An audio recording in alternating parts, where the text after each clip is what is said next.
presenta Punto de Encuentro. Principios para relaciones saludables. Bienvenidos a Punto de Encuentro.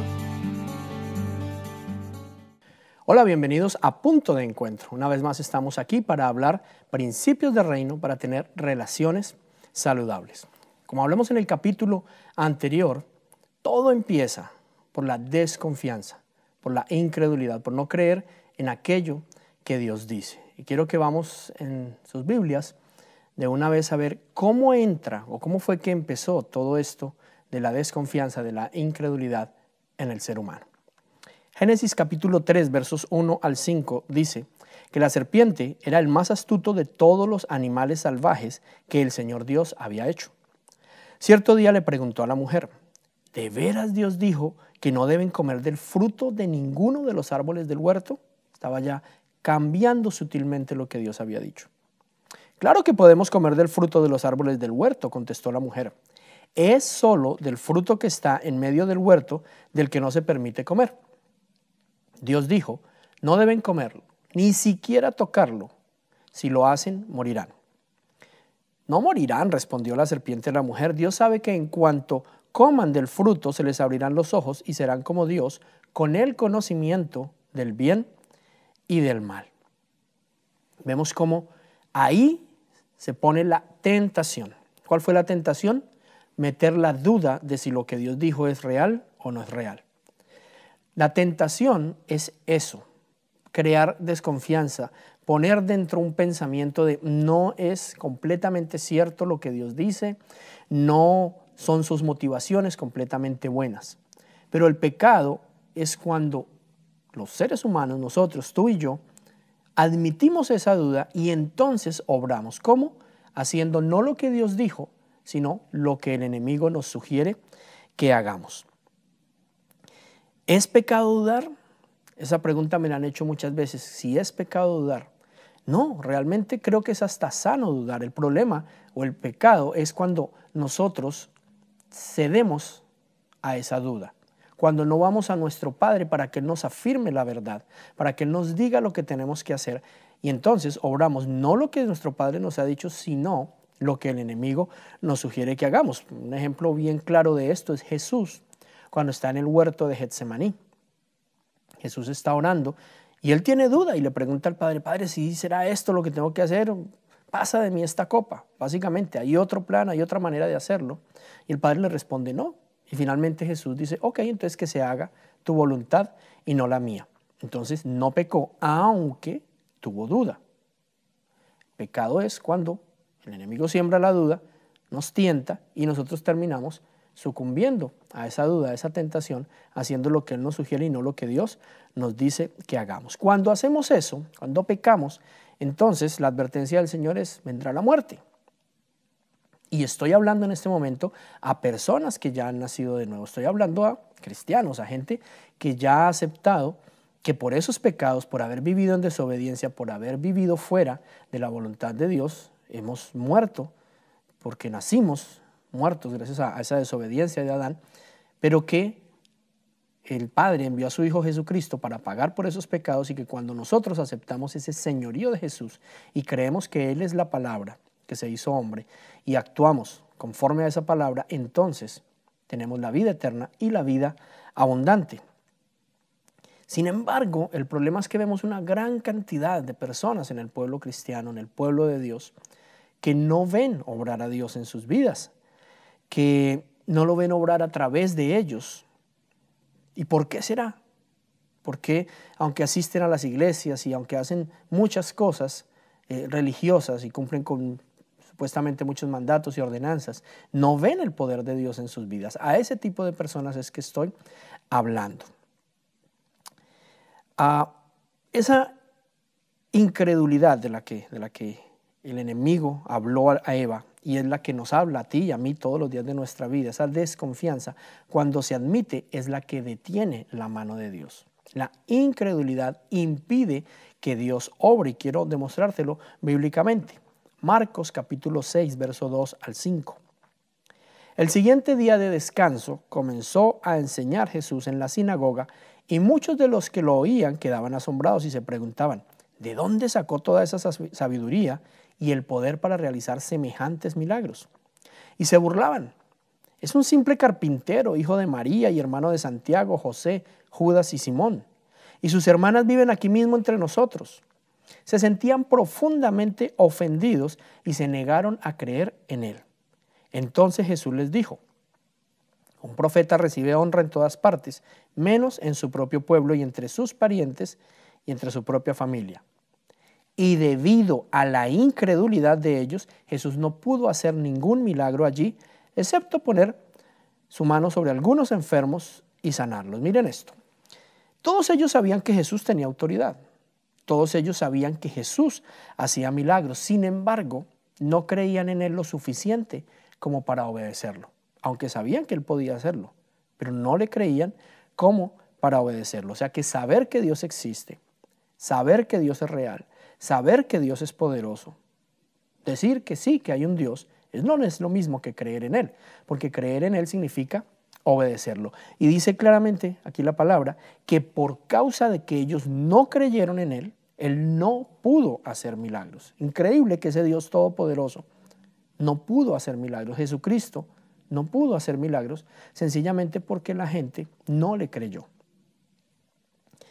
Hay muchos cristianos que van, llenan los templos cada 8 días, que escuchan la palabra, que hasta dan ofrendas y saben todo esto, pero no le creen. Entonces no sucede nada en sus vidas, no lo ven obrar. Y entonces tenemos un pueblo cristiano que vive hablando de los milagros de hace 2000 años, o incluso es muy chévere que ahora se habla de los milagros que pasan en otro lugar. No, en tal ciudad hay una persona y hay milagros y hay situaciones. O se habla de las bendiciones y se vive dando el testimonio. ¿Cómo le parece que al hermano tal le fue bien? Pero muy poco de lo que Dios está haciendo en la vida de cada uno. Y eso es lo que es el testimonio. La gente ha convertido el testimonio en lo que pasó. No, yo era alcohólico y ya no soy. Ok, ¿cuánto hace eso? No, hace 20 años. ¿Y hoy cuál es tu testimonio? Testimonio no es hablar de lo que fue, ya no es. Testimonio es hablar de lo que Dios está haciendo en tu vida cada día. Tiene que haber un testimonio diario. Esta mañana me encontré con una persona, estaba enferma, oré por ella y se sanó. Hablé con una persona que estaba en depresión, le mostré la palabra y esa persona salió de la depresión. Me encontré con una pareja que estaba en una crisis tremenda, se iban a divorciar, hablamos, les presenté al Señor, les hablé de su palabra, les hablé de las buenas noticias y se restauraron. Me encontré con un amigo, un muchacho en la escuela, estaba consumiendo drogas, le hablé, le mostré y el Espíritu Santo obró y decidió abandonar las drogas. Ese es nuestro testimonio diario, es lo que Dios está haciendo cada día en nuestras vidas.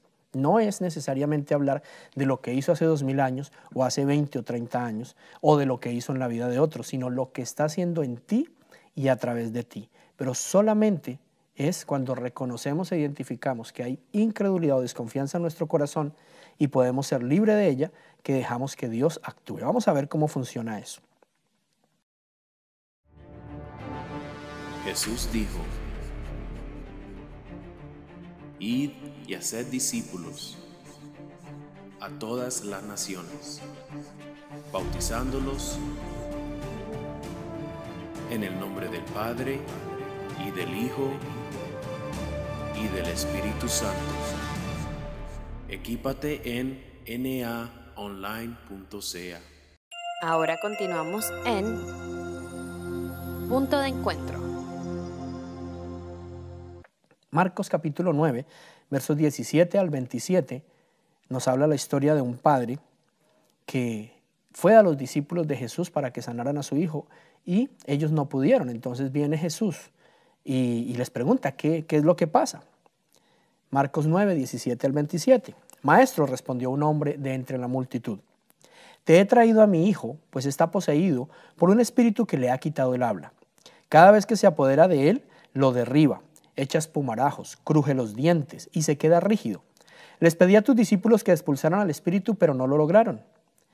Ah, generación incrédula, respondió Jesús. ¿Hasta cuándo tendré que estar con ustedes? ¿Hasta cuándo tendré que soportarlos? Tráiganme al muchacho. Así que se lo llevaron. Tan pronto como vio a Jesús, el espíritu sacudió de tal modo al muchacho que éste cayó al suelo y comenzó a revolcarse echando espumarajos. ¿Cuánto tiempo hace que le pasa esto?, le preguntó Jesús al padre. Desde que era niño, contestó. Yo creo que Jesucristo preguntó eso para saber si era por un pecado que el muchacho había cometido o por algo que el papá había hecho. No, es desde que era niño. Muchas veces lo ha echado al fuego y al agua para matarlo. Si puedes hacer algo, ten compasión de nosotros y ayúdanos. Y miren la respuesta de Jesús. ¿Cómo que sí puedo? Para el que cree todo es posible. Y el padre dice, sí, creo, exclamó de inmediato el padre del muchacho. Ayúdame en mi poca fe. Al ver Jesús que se agolpaba a mucha gente, reprendió al espíritu maligno. Espíritu sordo y mudo, dijo, te mando que salgas y que jamás vuelvas a entrar en él. El espíritu, dando un alarido y sacudiendo violentamente al muchacho, salió de él.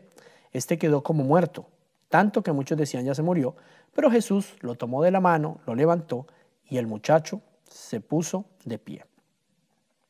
En este relato vemos que Jesús reprende a toda una generación por su incredulidad, por el pecado de la incredulidad. Pero también vemos cómo una vez que el padre se arrepiente, pide perdón, confiesa su pecado de la incredulidad, es más, reconoce que el único que le puede sanar de esto es el mismo Jesús. Y le dice, ayúdame en mi poca fe, ayúdame en mi incredulidad. Inmediatamente allí el poder de Dios se manifiesta y lo que él necesitaba, que era la sanidad de su hijo, la libertad de su hijo, ocurre inmediatamente.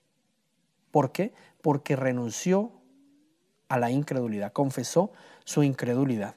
Entonces, allí donde identificamos la incredulidad y nos arrepentimos y la confesamos y pedimos perdón y clamamos al Señor por su ayuda, ahí mismo se manifiesta ese poder de Dios. ¿Cómo? Sanando, liberando, llevando a cabo aquello que Él ha prometido. Porque Dios ha prometido muchas cosas y el por qué no las recibimos es porque no creemos. Todo el que cree lo verá. Ahora, eso de creer es algo que se ha vuelto se ha desvirtuado mucho. La fe se ha desvirtuado mucho, porque tener fe es creer en lo que Dios ha dicho. ¿Y por qué digo que se ha desvirtuado mucho? Porque creer se ha convertido en repetir palabras, en estar de acuerdo en enunciados, en versos, en puntos teológicos, en puntos doctrinales. Santiago 1:22 dice, no se contenten solo con escuchar la palabra, pues así se engañan ustedes mismos.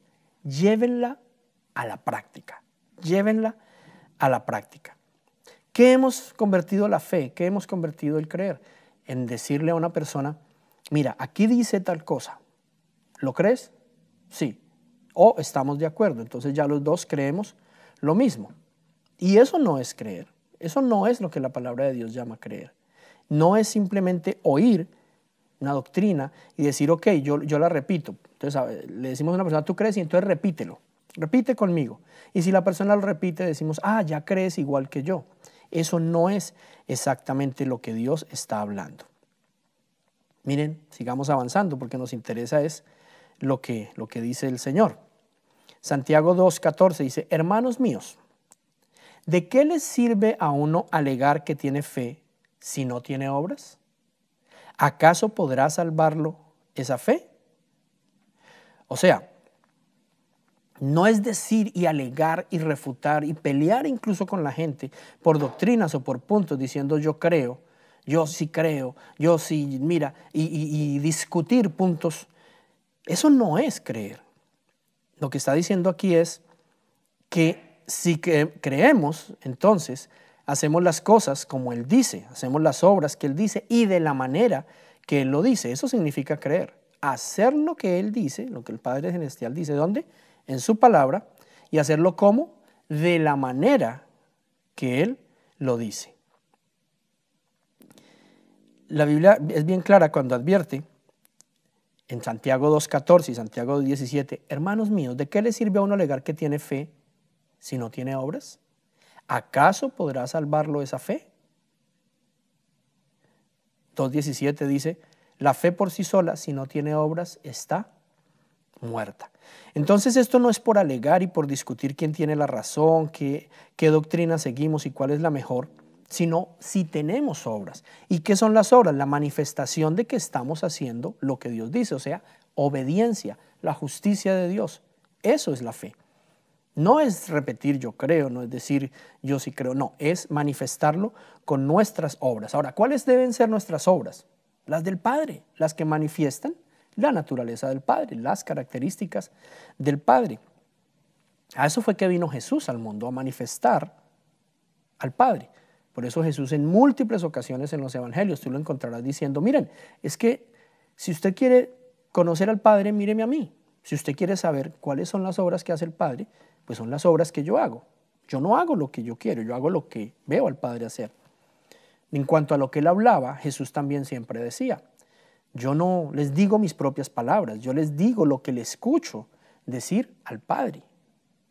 En todas las áreas de su vida Jesucristo no hacía lo que su naturaleza como humano, como Jesús le decía, sino lo que el Padre le había ordenado hacer, le había dicho que hiciese. En cuanto al juicio, él decía, yo no juzgo a las personas como yo quiero juzgar, yo juzgo con el juicio del Padre. Básicamente, por poner un ejemplo, él estaba diciendo, hombre, si fuera por mí, yo hubiese apedreado a la prostituta, a la mujer, perdón, no a la prostituta, sino a la mujer que encontraron en el acto mismo del adulterio.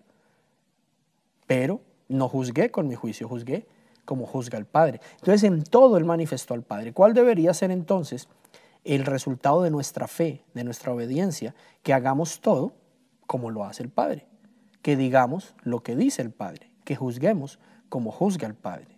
Y tú dirás, ¿y dónde y cómo hago? Pues conociéndolo. ¿Cómo? A través de Jesucristo, que es la palabra. Obedeciendo, es bien simple. Es bien simple. Romanos 2:13 dice, porque Dios no considera justos a los que oyen la ley, sino a los que la cumplen. Entonces decir que yo oigo algo y repito amén, amén, sí Señor, aleluya. No, eso no es. Yo puedo decir amén, amén, yo puedo decir sí Señor, pero eso no quiere decir que lo esté creyendo. De nuevo, ¿cuál es la evidencia de que estoy creyendo algo? De que lo hago, de que lo obedezco y que lo hago en la manera y según como Dios dice que se haga y como está escrito en sus palabras. Síguenos en nuestras redes sociales, naonline.ca.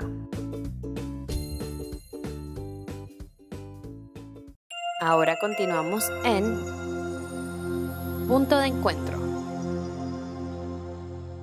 Debemos derrumbar esa mentira de que creer es hacer oraciones, repetir cosas, cumplir con ritos y tradiciones, tener frases o eslogans religiosos o cristianos, o decir amén a todo. Esto se ha vuelto un cliché tan horrible que a veces está uno enseñando en algún lado y dice uno cualquier cosa, cualquier que no dice la palabra o algo, que hay gente que dice amén. Pero amén, ¿cómo así? Si seguimos así como estamos, este mundo se va a acabar. ¡Amén! ¿Cómo así? Que así sea. Que no. Porque la gente se ha acostumbrado a palabras, pero no a obras. Entonces, la fe sin obras es muerta. Lo que nos hace justos no es decir que creemos, es manifestar que creemos y se manifiesta haciendo las cosas. Yo no estoy diciendo que por lo menos la salvación se recibe por lo que hacemos, por obras, sino por fe, creyendo. Pero lo que estoy diciendo es que si uno cree en algo, eso se manifiesta en hacerlo. La Biblia nos pone el ejemplo de dos hermanos. Dice el caso de dos hermanos, entonces el padre le dice a un hermano que vaya, a uno de sus hijos que vaya y haga algo. Le dice, mira, ve y haz esto. Y el hijo le dice, sí, señor, pero nunca va y lo hace. Y dice que hay otro hermano al que el Señor le dice, mira, haz esto. Y no le contesta o le dice, no, yo ahorita no, estoy ocupado, no tengo tiempo. Pero va y lo hace. Entonces, al final, ¿cuál de los dos creyó? ¿Cuál de los dos obedeció? ¿Cuál de los dos hizo lo que debía hacer? El segundo, no el que dijo sí, pero no actuó, sino aquel que actuó aunque no dijo nada. Es bien clara la palabra en ese aspecto. Entonces, ¿qué es la incredulidad? No es necesariamente no ir a una iglesia, porque llamamos incrédulos a aquellos que no asisten a una iglesia o a aquellos que no han aceptado a Jesucristo como Señor y Salvador. Pero yo te hago una pregunta directamente a ti. Tú dices que crees. ¿Estás obedeciendo al Señor en todo? ¿Lo estás haciendo como Él dice? Porque la razón por la cual no vemos a Dios obrar, por la cual, y como dijimos al principio, atamos las manos de Dios, no vemos sus milagros, no vemos su provisión, no vemos su restauración, no vemos la sanidad, no vemos la libertad de demonios y y de hábitos pecaminosos y todo esto, es porque no creemos, porque la incredulidad impide que el poder de Dios se manifieste. Quiero retarte por un momento a que pienses si tú crees de palabra o dices creer porque estás de acuerdo en los puntos doctrinales de tu iglesia o algo así, hasta discutes por ellos, o crees porque realmente obedeces todo lo que Dios dice como Él lo dice. Ah, pero es que yo dudo. Ok, está bien que dudes, pero entonces cuando dudes vas a la palabra y confirmas en el Señor como hizo Jesús. Jesús dudó, pero ¿a dónde fue? Al Padre. Pero la mayoría de cristianos dudan y se van a hablar con alguien que no es cristiano. Yo conozco gente que duda del diezmo y en vez de irse a la palabra, se van a donde un asesor financiero del mundo. Obviamente el asesor financiero del mundo les va a decir, usted es que es bobo. Pero si vas a la palabra, Él te va a confirmar. Conozco gente que duda de que Dios dice que hay restauración, que hay poder en el perdón, en la sanidad, y que hay libertad para poder vivir un matrimonio exitoso, y que hay, y en la palabra están las herramientas para hacerlo. Y se van a donde un psicólogo que no cree en el Señor. ¿Qué le va a contestar el psicólogo? ¿Es que es bobo? No, usted tiene derecho a ser feliz, sepárese. Entonces estamos buscando las respuestas a nuestras dudas en el lugar equivocado. No en Cristo, no en la palabra, sino en el mundo. Y siempre que sucumbamos a esa tentación de la duda y actuemos conforme a lo que el mundo, la ciencia, la tecnología, la gente nos dice y no a lo que Dios nos dice, estaremos permitiendo que la muerte, la esterilidad, la sequedad se robe nuestro gozo, nuestra paz, nuestro amor, nuestra vida. Que el enemigo pueda tener lugar sobre nuestras vidas. Jesús fue muy fuerte respecto a este tema. Si a ti te parece que yo estoy diciendo algo muy fuerte, Él lo fue aún más. Mateo capítulo 7, versos 21 al 23.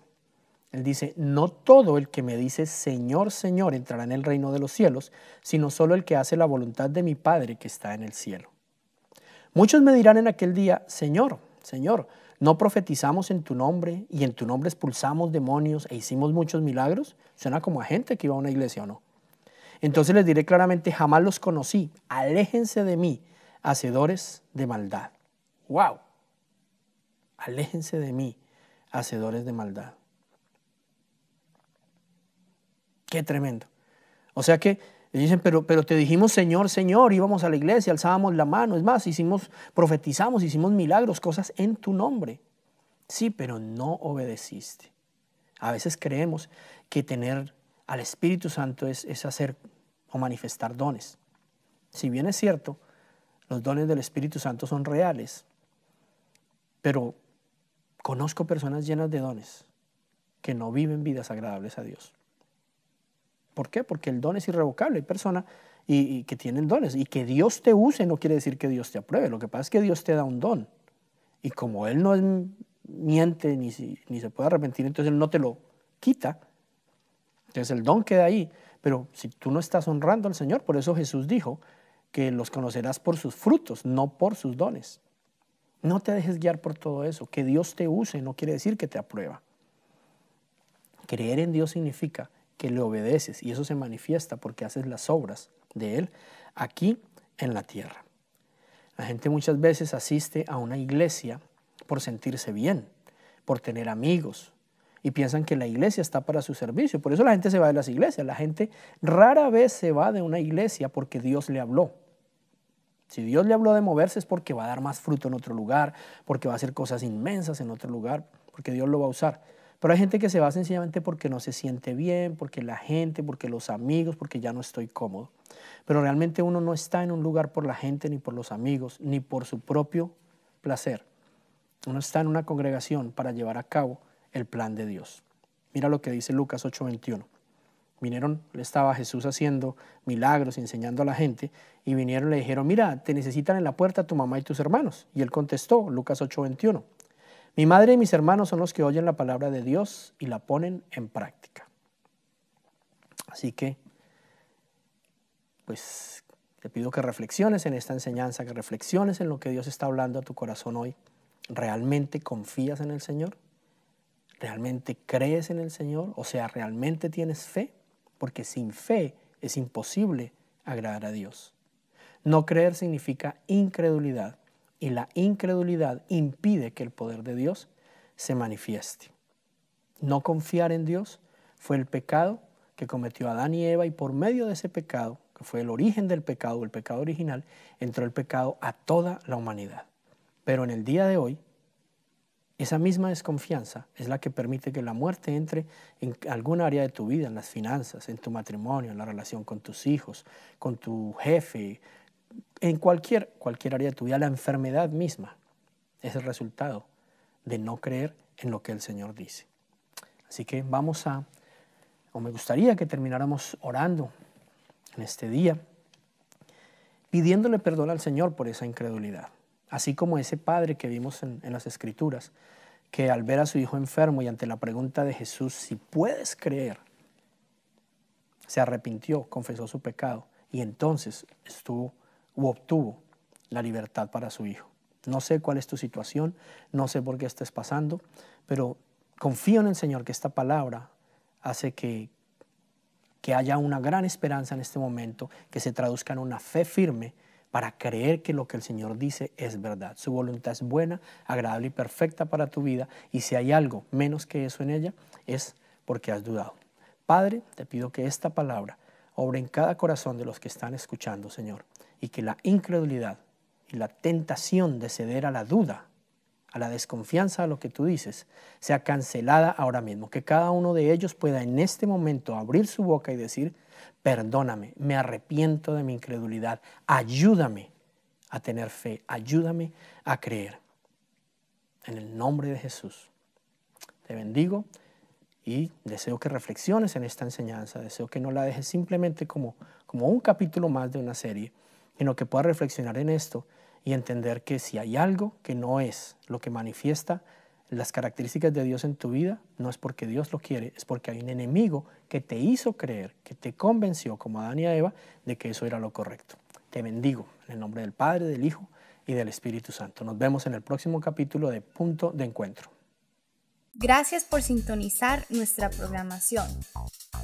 Recuerda que Dios te ama, tiene un plan y un propósito en tu vida y quiere que tengas vida en abundancia. Visita naonline.ca para alimentarte espiritualmente con devocionales, música, prédicas, programas